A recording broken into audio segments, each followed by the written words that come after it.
दिल्ली में बढ़ते प्रदूषण को कंट्रोल करने के लिए दिल्ली सरकार विंटर एक्शन प्लान लेकर के आई है। साथ ही इस वक्त हम मौजूद हैं ग्रीन रूम के अंदर, जहां से पूरी मॉनिटरिंग की जाएगी कि दिल्ली में अगर प्रदूषण बढ़ता है तो उसको किस तरीके से कंट्रोल करना है, किस तरीके से उस पर काम करना है।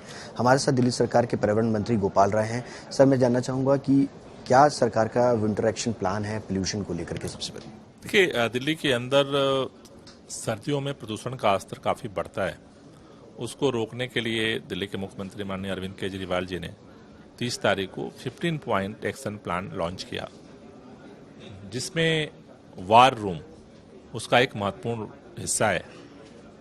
आज से वार रूम 24/7 काम करना शुरू कर दिया है। यहाँ पे टीमें गठित कर दी गई हैं। इस वार रूम के माध्यम से जो 15 पॉइंट एक्शन प्लान है, उसकी मॉनिटरिंग, इम्प्लीमेंटेशन और स्ट्रेटजी, इन 3 चीज़ों पे हम काम करते हैं।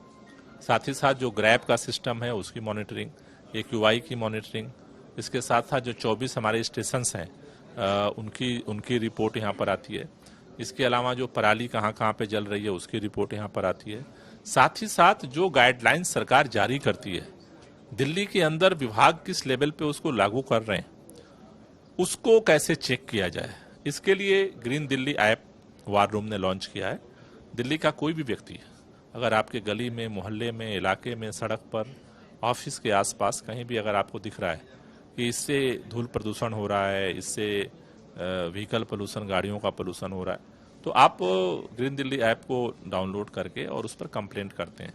उससे जो सबसे बड़ा फायदा है कि क्रॉस चेकिंग होती है कि जो रिपोर्ट सरकार के डिपार्टमेंट्स भेज रहे हैं और पब्लिक के बीच की जो रिपोर्टिंग है उससे हम क्रॉस चेक करते हैं, जिससे ज्यादा से ज्यादा इम्प्लीमेंटेशन सही तरीके से किया जा सके। हर साल ग्रीन वॉर रूम जो है वो तैयार किया जाता है, सरकार बनाती है। इससे कितना फायदा आपको लगता है कि पोल्यूशन को कंट्रोल करने में हो रहा है? काफी बड़ा फायदा होता है। मेरे ख्याल से अगर कहें तो ग्रीन वॉर रूम इस पूरे मिशन का आंख बन चुका है, जिससे वो सीधे जो है वो हमें दिखाता है। साथ ही साथ अगर हम देखें, एक रिपोर्ट अभी वार रूम में आज सबमिट की है डिपार्टमेंट ने। ये 10 साल की रिपोर्ट आई है आज। ये 10 साल की जो रिपोर्ट है वो रिपोर्ट काफी उत्साहजनक है।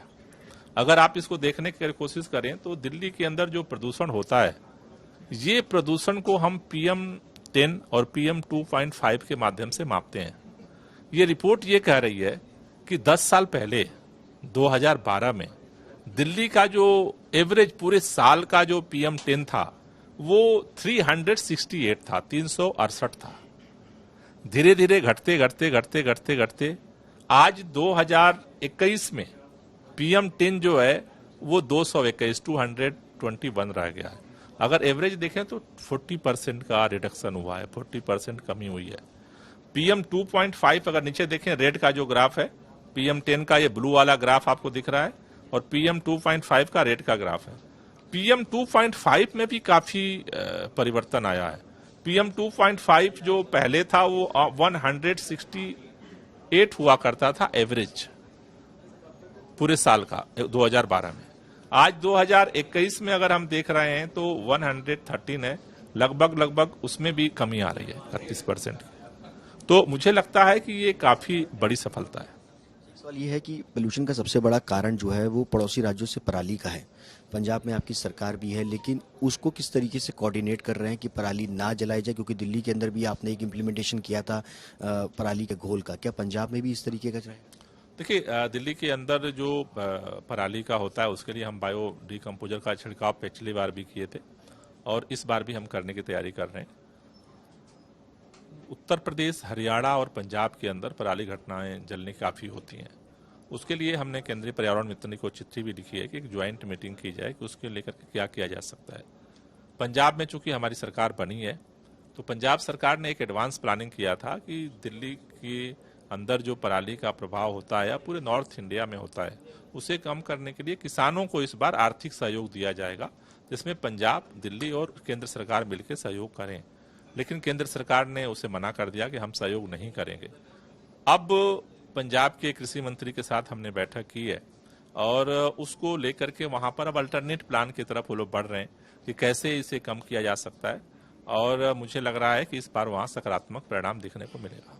आखिरी सवाल, 25 अक्टूबर तक के लिए कहा गया था कि जो डीजल और पेट्रोल की गाड़ी इनका पीएसयू नहीं होगा तो उनको डीजल पेट्रोल नहीं मिलेगा। क्या सरकार उसको इम्प्लीमेंट करने जा रही है 25 तारीख को, या फिर इस पर विचार अभी है? उसको लेकर के सुझाव आए हैं, अलग अलग लोगों के सुझाव आए हैं। उसको जितने सुझाव आए हैं, क्योंकि उसको लेकर के पुलिस का इंतजाम चाहिए, वहाँ पे लाइन न लगे उसका इंतजाम चाहिए, तो सारा ऑपरेशन के लिए अभी पुलिस विभाग को, ट्रांसपोर्ट को, एनवायरनमेंट को, फूड एंड सप्लाई को, सबको जो है सुझावों को दिया गया है कि उस पर क्या वो कर सकते हैं। उनकी रिपोर्ट आने के बाद मुख्यमंत्री जी के साथ हम डिस्कस करेंगे और उसके बाद फिर हम लोग आगे नोटिफिकेशन के प्लानिंग पे जाएंगे।